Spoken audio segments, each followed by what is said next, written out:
del fin se acerca y con él el reino de Dios ya viene pronto. Paz y fe, arrepentimiento y misericordia pedimos para todas las naciones. Hermanos, juicios vienen, guerras, catástrofes, fenómenos atmosféricos, vandalismo, hambre, enfermedades y un sinfín de desastres. Pero nuestro Padre nos dice a los que lo amamos, confiad, yo he vencido al mundo. Una guerra espiritual se acerca, ya el ejército pelean nuestras batallas en los cielos. Hoy, hermanos, continuamos preparando el pueblo para recibir estas conferencias leídas de cómo podemos llevar una vida con Dios. Hoy con el video número 18, 7, el pueblo de Dios en oración. Hermanos, he sido llamada para preparar al pueblo para recibir del Rey de Gloria, Yahshua, y es necesario que nuestra comunidad, desde la creación en el huerto del Edén hasta el nuevo cielo y la nueva tierra, se unan a nosotros en la exploración de las muchas dimensiones de esta historia con Dios, de individuo a familia, a tribu, a pueblo, a nación, a toda la humanidad. Y luego, hermanos, apliquemos lo que aprendamos para nuestra propia formación espiritual. El reino de Dios, hermanos, se acerca y es necesario conocer cómo podemos llevar una vida con Dios. Ahora pues, ten un corazón dispuesto a recibir las grandezas, enseñanza y la sabiduría para elevar nuestro espíritu y estar en comunión con nuestro Creador. Hoy, la vida con Dios. Número 7. El pueblo de Dios en oración y adoración. Pasajes bíblicos, salmos, libros deuterocanónicos, Salmo 151. El objetivo de Dios en la historia es la creación de una comunidad de personas que aman e incluyen a todos, con Él mismo como centro de esta comunidad, como principal sustentador y más glorioso habitante. Efesios 2, 19, 22, 3, 10. La Biblia rastrea la formación de esta comunidad desde la creación en el huerto del Edén hasta el nuevo cielo y la nueva tierra. Lo invitamos a unirse a nosotros en la exploración de las muchas dimensiones de esta historia con Dios, de individuo a familia, a tribu, a pueblo, a nación, a toda la humanidad, y luego apliquemos lo que aprendamos para nuestra propia formación espiritual. En los Salmos vemos y escuchamos de qué manera Dios alimenta espiritualmente a la nación de Israel y continúa formando una comunidad inclusiva por medio del desarrollo de la alabanza y la oración litúrgicas. La acción de Dios. Salmos. Es un libro de alabanza y oración. El salmista nos canta que Dios habita entre las alabanzas de Israel y se dirige a él diciéndole: tú oyes la oración. 22:3, 65:2. La alabanza y la oración, estas dos prácticas espirituales, articulan nuestra relación fundamental con el Señor. El salterio expresa con mayor inmediatez y completitud que ninguna otra parte de la Biblia cómo los hijos de Dios se forman espiritualmente. Esto es porque reúne las experiencias históricas y colectivas de los israelitas, así como experiencias muy íntimas y personales de individuos, y luego expresa esas experiencias con toda la riqueza y la profundidad de la poesía, clásicamente entendida como de lectura y recordación pública. Idealmente, los salmos eran ejecutados en ambientes litúrgicos y arquitectónicos adecuados. Al inicio en el tabernáculo en el desierto y luego en el glorioso templo hasta la época de Jesús. Sin duda eran leídos o recitados sencillamente, sin ningún acompañamiento. pero hay indicaciones de que en algunos casos relacionan su ejecución con diversos instrumentos musicales, coro y danzas. Los salmos son obras de arte que hábil y vigorosamente personifican lo que no puede decirse o declararse de manera simple. Sin duda, su uso principal era en la adoración pública, pero también fueron utilizados con frecuencia de forma individual. Y ambas prácticas continúan en nuestra época. El lenguaje y las imágenes de los salmos son insuperables, ya que tienen poder para formar una vida espiritual. Los salmos son principalmente instrumentos para formar la vida interior de los fieles, pero gran parte de su eficacia deriva del hecho de que también muestran el proceso de esa formación. Expresan en adecuados tonos poéticos cómo Dios y los seres humanos interactúan para dar forma a la vida interior y exterior de individuos y grupos. Aunque los salmos enseñan la mayor parte de su poder para formar nuestra vida interior y nuestro carácter reside en su belleza y su capacidad para penetrar nuestras emociones, nuestro cuerpo, nuestras relaciones sociales, toda nuestra vida en realidad. Las alabanzas y la oración son el pulso de los salmos. La alabanza o adoración suele presentarse como proclamación. Salmos 1:23, el cántico de Moisés y María en Éxodo 15. Pero la proclamación poética es nuestra respuesta natural cuando hemos entrado en la magnificencia insuperable de la persona y la creación del Señor, Dios el Todopoderoso. Sencillamente debemos dar testimonio de ella, proclamarla, gritarla desde las montañas como parte esencial de participar, disfrutar y ser fiel a ella. En cuanto a su contenido, los salmos oscilan entre los polos. Por un lado, la desesperante condición de los seres humanos librados a sus propios recursos, y por otro, la ilimitada grandeza y bondad del Señor. De estos dos polos emerge, extraña pero bellamente, la grandeza de la humanidad bajo la mano de Dios y dentro de la vida y el plan cósmico de Dios. Este es el resultado de la salvación o liberación de Dios, que salmo tras salmo es recordada, alabada y anticipada. Dios con nosotros es la esencia de la liberación, sean cuales fueran las circunstancias específicas.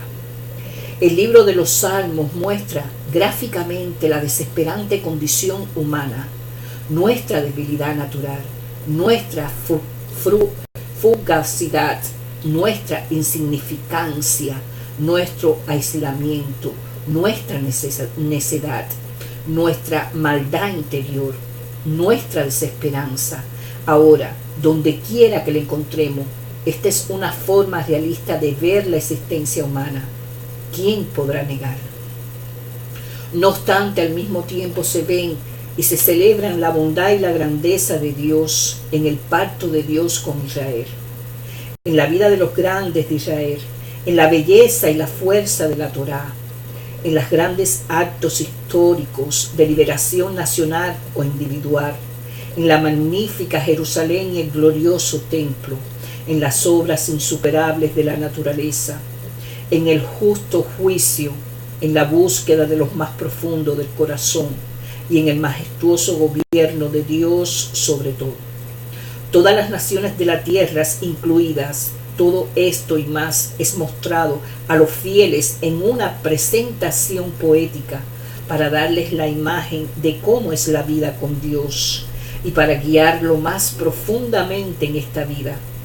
Y finalmente se describen, ilustran y glorifican las prácticas y el carácter de los piadosos.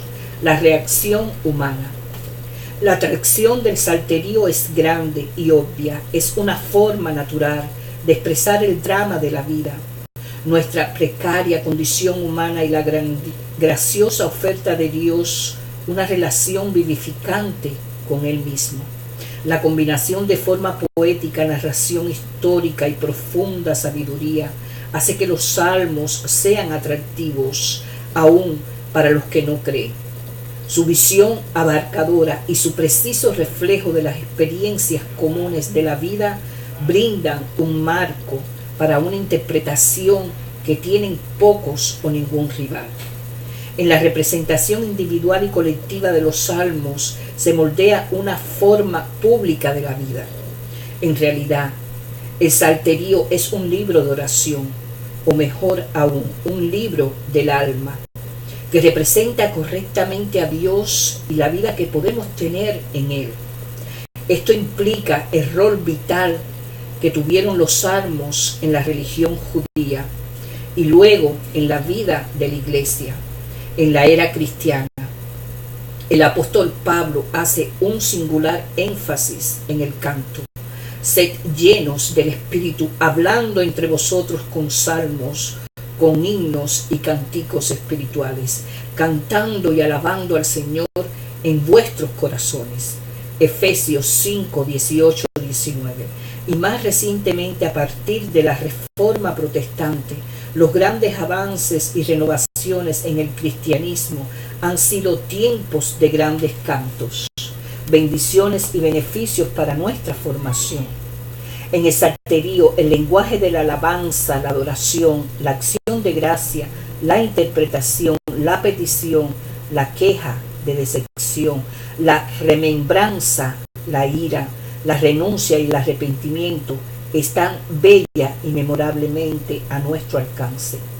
Las personas comunes como nosotros sencillamente no podemos articular tales palabras, pero podemos apropiarnos de ellas si se nos presentan en un contexto adecuado. Y estas inspiradas expresiones poéticas pueden permitirnos que lleguen a lo más profundo de nuestro corazón. Si nos adentramos en los salmos, honesta y fielmente, pueden inducirnos a experiencias y acciones que realmente reflejen lo que las palabras expresan. Esto a su vez dará nueva forma a nuestro ser interior y a nuestro carácter, adecuándolo al estado en que Dios desea tenerlo y mantenerlo. El testimonio del pueblo de Dios a lo largo de los siglos, aún hasta la actualidad, lo confirma. Nada en este mundo se iguala al salterio como ejercicio público para cultivar un corazón recto en relación con Dios. Límites y limitaciones para nuestra formación. Con toda la gloria y el poder que tienen los salmos, nuestra respuesta a ellos pueden tener serias limitaciones. Cualquier actividad puede convertirse en una mera representación, como hemos visto en la ley. La limitación del lenguaje litúrgico y el ritual es que puede permanecer externo y no tocar el corazón. Esto es real, aunque el contenido de los mismos salmos se oponen directamente a tal situación. Podemos cantar: examíname, oh Dios, y conoce mi corazón, 139:23, y aún disfrutar de la idea que expresamos para evitar su realidad como a una plaga. El simple hecho de cantar que Dios examine nuestro corazón también puede dejarnos con la impresión de que por haber cantado hemos participado de su realidad. Lo mismo se aplica a todas las grandes expresiones del salterio. Cuando las prácticas de la alabanza y la adoración se mantienen en lo externo, también puede atar nuestra devoción a tiempos y lugares específicos. El trabajo de la iglesia, al legalismo o la cultura etnicidad. Cuando esto sucede, nuestra religión se convierte en una actuación, o peor aún, nos convierte en meros espectadores de la obra. La adoración a Dios puede llegar a ser reemplazada por la adoración de la belleza o de las formas que debemos guardar, o convertirse en un mero entretenimiento. La adoración sin corazón es lo que el testimonio profético debía combatir durante el cenit de las prácticas religiosas en el primer templo y en Samaria. Aborrecí Abominé vuestras solemnidades y no me complaceré en vuestras asambleas. Amos 5:21. No me traigáis más vana ofrenda. El incienso me es abominación, luna nueva y día de reposo. El convocar asambleas no lo puedo sufrir. Son iniquidad vuestras fiestas solemnes. Vuestras lunas nuevas y vuestras fiestas solemnes las tiene aborrecidas mi alma. Asimismo, cuando multipliquéis la oración, yo no oiré. Llenas están de sangre vuestras manos. Isaías 1:13-15. Además, la mera adoración externa nos deja incapaces de practicar la devoción cuando se nos quitan los elementos de apoyo. Entonces estamos perdidos y no sabemos cómo cantar. Cántico de Jehová en tierra de extraños. Salmo 137:4. En contraste con esto, en una cárcel de Filipos, Pablo y Silas oran y cantan himnos a medianoche y llevan la vida con Dios a sus compañeros de prisión y aún al mismo carcelero. Hechos 16:25-34. La externalización no es inevitable.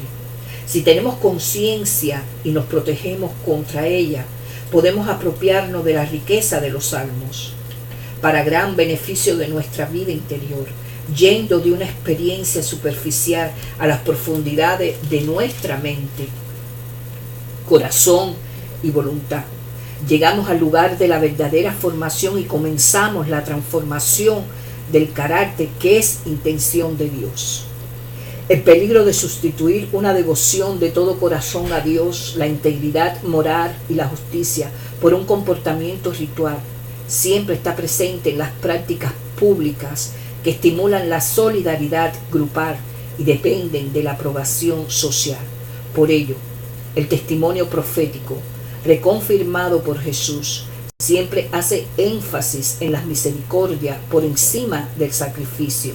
Mateos 9:13-12:7. Es que la misericordia viene del corazón, mientras que el sacrificio, Mateos 9:13-12:7, puede provenir de él o no, lamentablemente. Parece que no tiene fin de perversión el corazón que puede coexistir con el recitado de credos y el canto de himnos en ámbito sagrado. Lo que los grandes profetas condenaban incansablemente, el ritual piadoso sin transformación interior o exterior, era quizás peor que la época de Jesús y continúan siendo un problema terrible en la actualidad. Solo pensemos cuán diferente sería nuestra vida si viviéramos las palabras que pronunciamos en los cultos religiosos. Qué tremendo paso hacia adelante en nuestra formación espiritual sería ese, hermanos. La presentación litúrgica y ritual puede ser una fuente de gran fortaleza y dirección en nuestra formación espiritual, pero debe ser bien utilizada. Francamente, la religión puramente interior no existe. Esto negaría la realidad de nuestros seres corporizados y la importancia del cuerpo y el comportamiento en nuestra formación piadosa. La contribución de la poesía y el ritual para la formación del corazón y la vida en la adoración, tanto colectiva como privada, es indispensable para una formación firme en la semejanza a Cristo. Los salmos y las formas de vida que ellos representan son gran presente para los hijos de Dios. De hecho, para toda la humanidad. Debemos leerlos y cantarlos de corazón.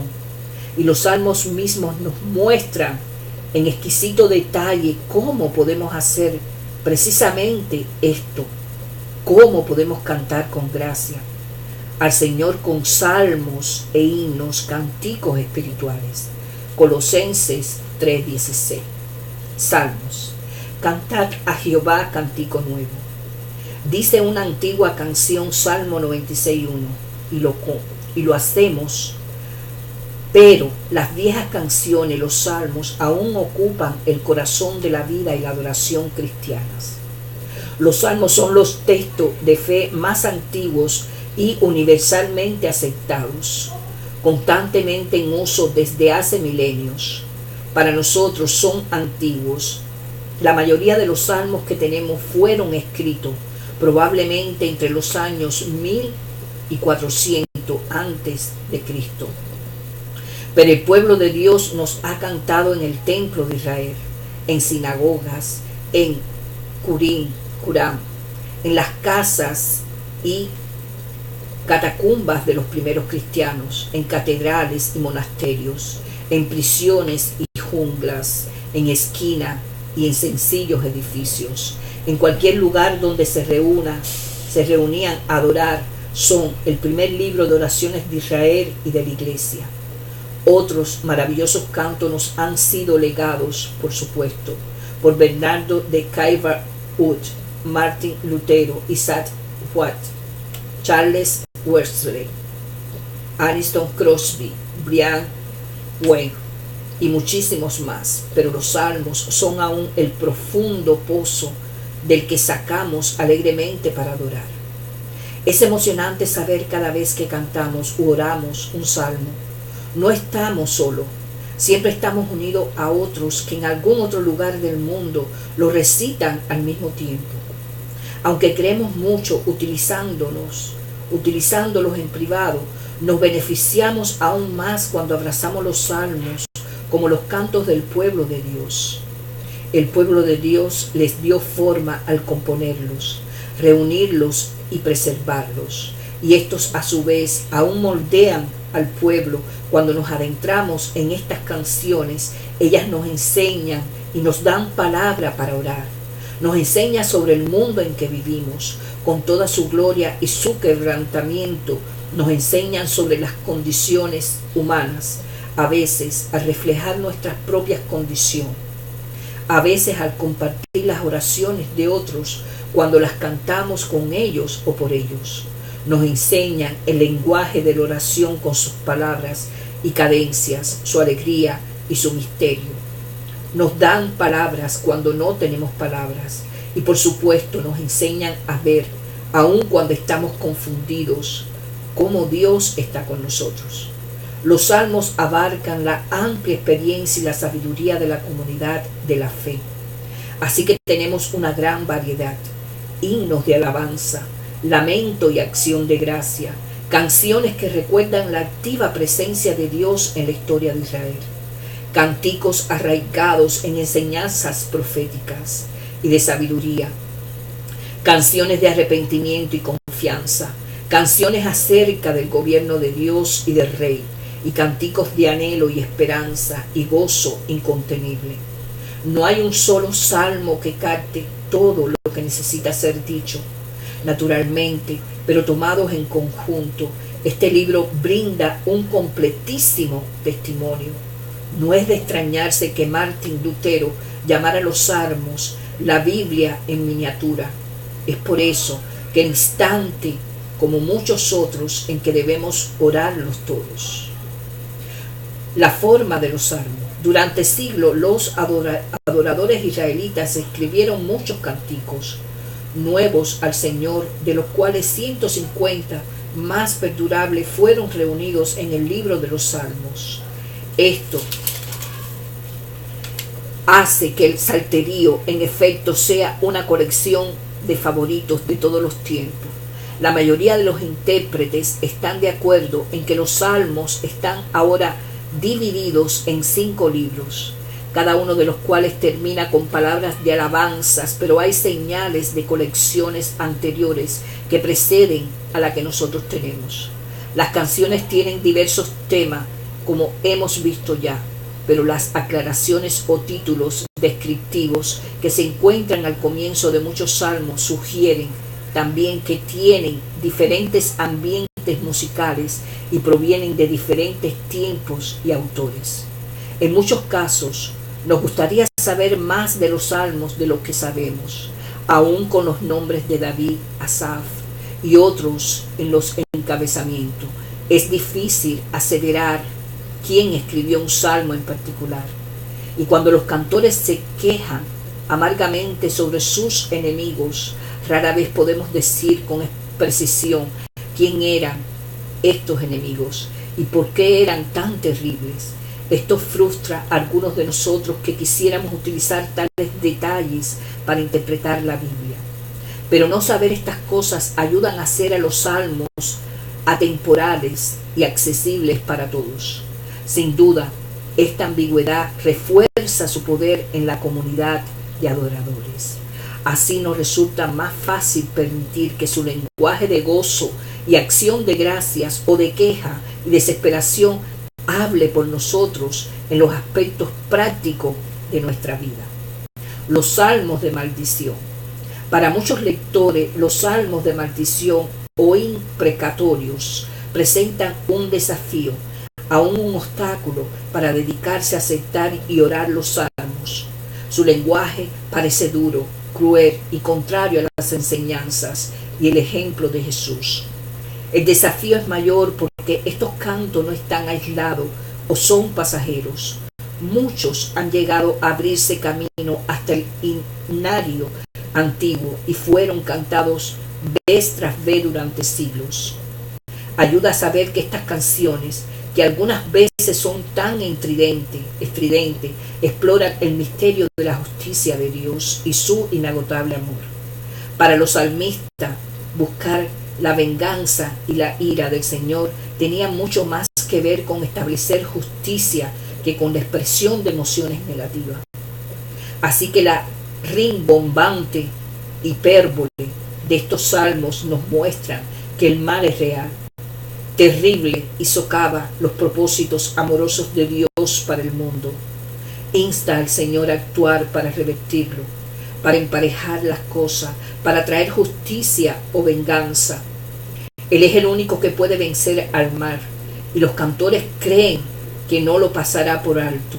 Los salmistas claman por justicia y dejan que Dios actúe.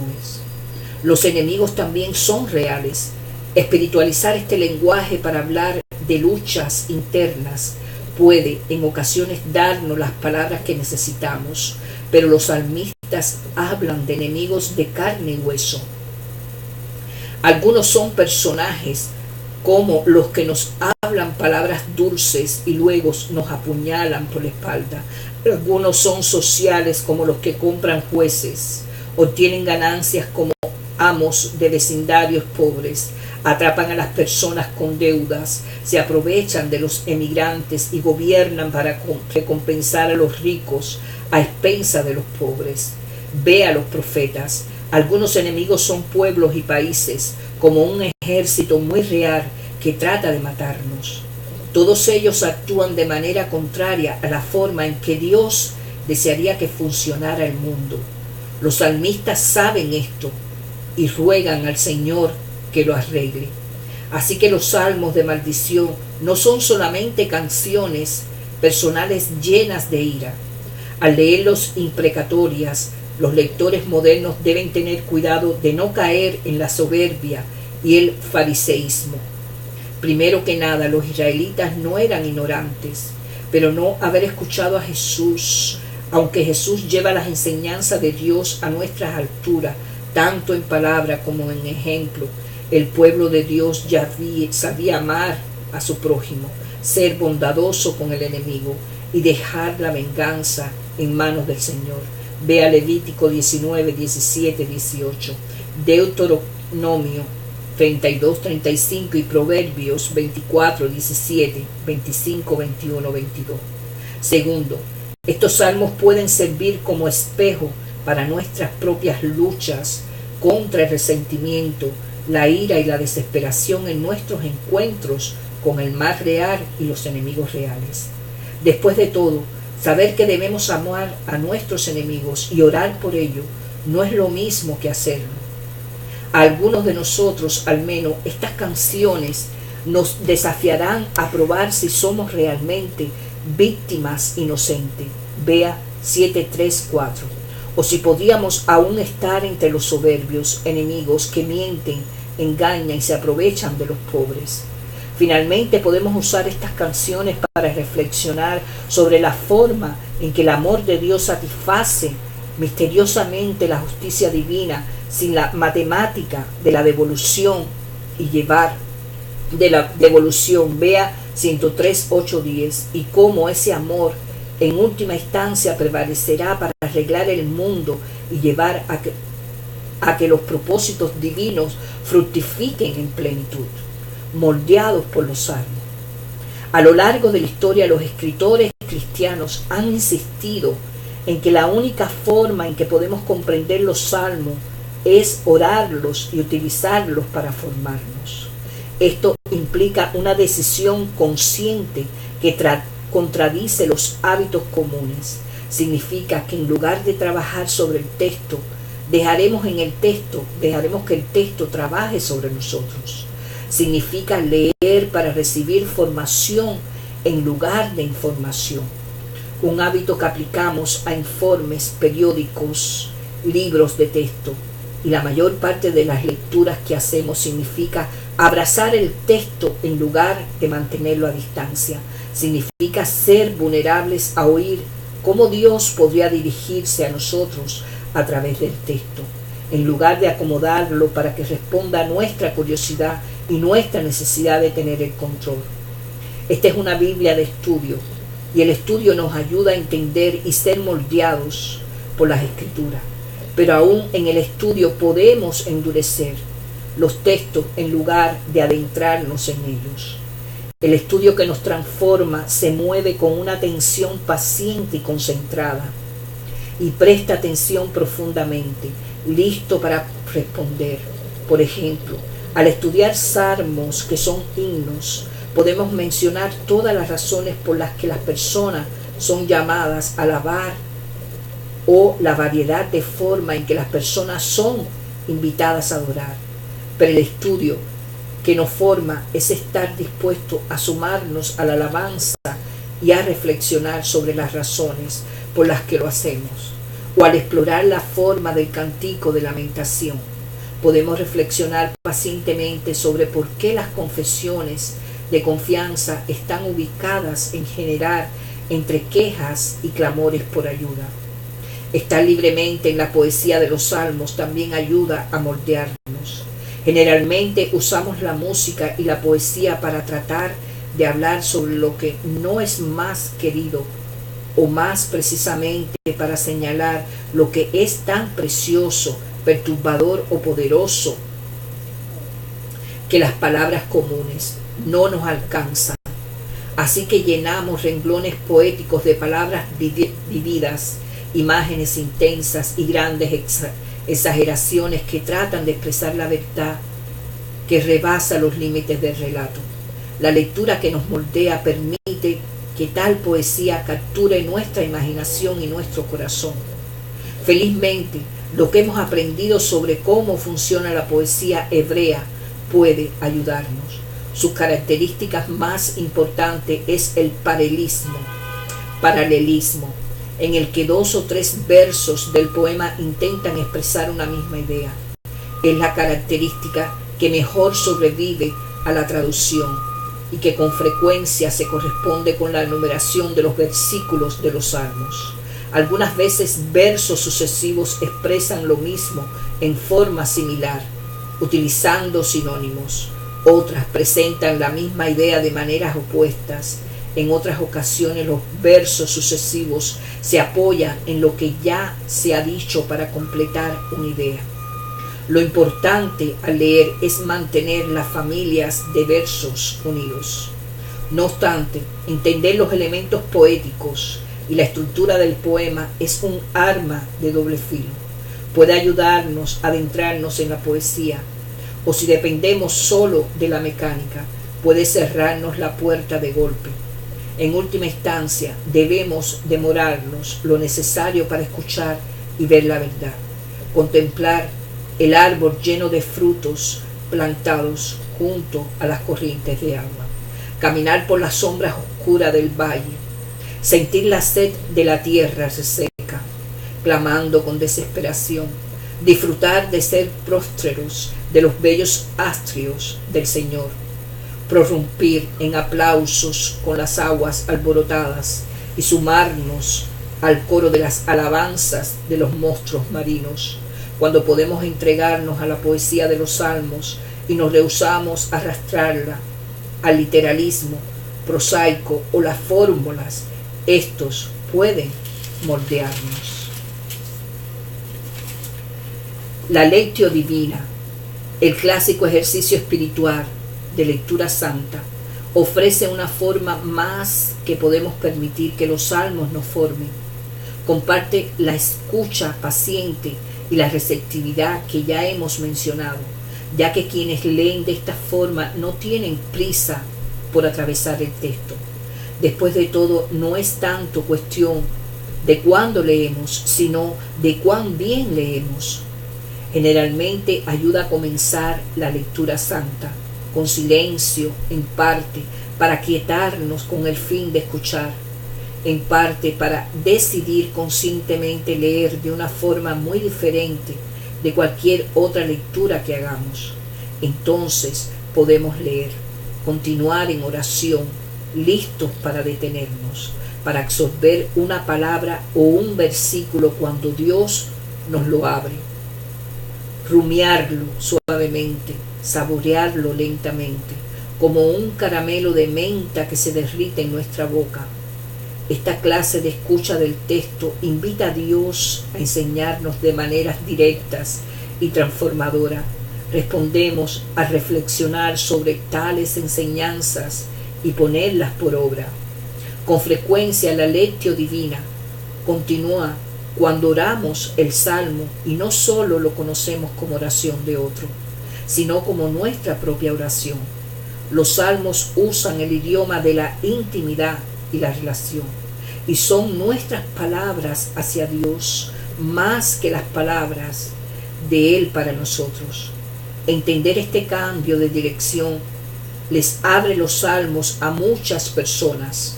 Aún el Espíritu de Dios, sin duda, ha ayudado a levantar a estas palabras de oración y preservarlas para nosotros. Estos textos no son palabras de instrucción como las que encontramos en los profetas, los evangelios o las epístolas.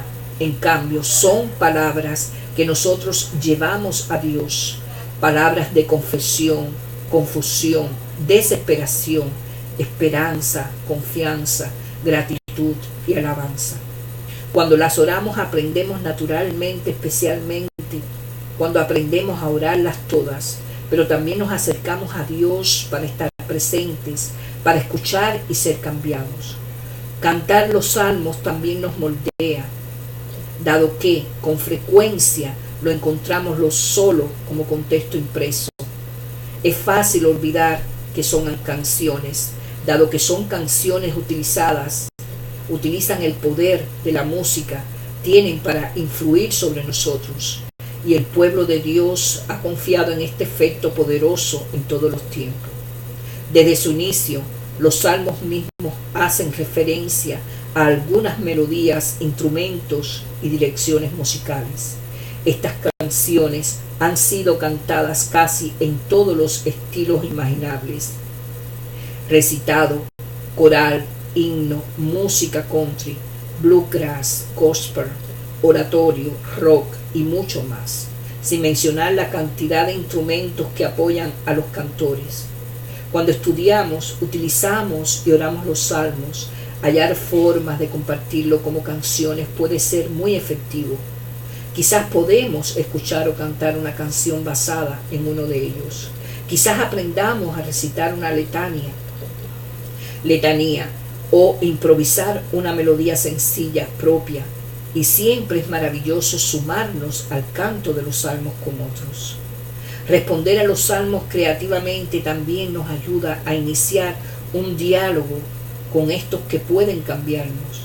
Podrían ser garabatos o movimientos creativos, parafrasis bien pensadas o artesanías, fotografías o cerámica, pintura o caligrafía, o una miriada de otras formas en que podemos prestar atención profundamente y responder a los salmos. Estos canales variados que entran en nuestro corazón y nuestra mente invitan a Dios a moldearnos por medio de las palabras de ellos.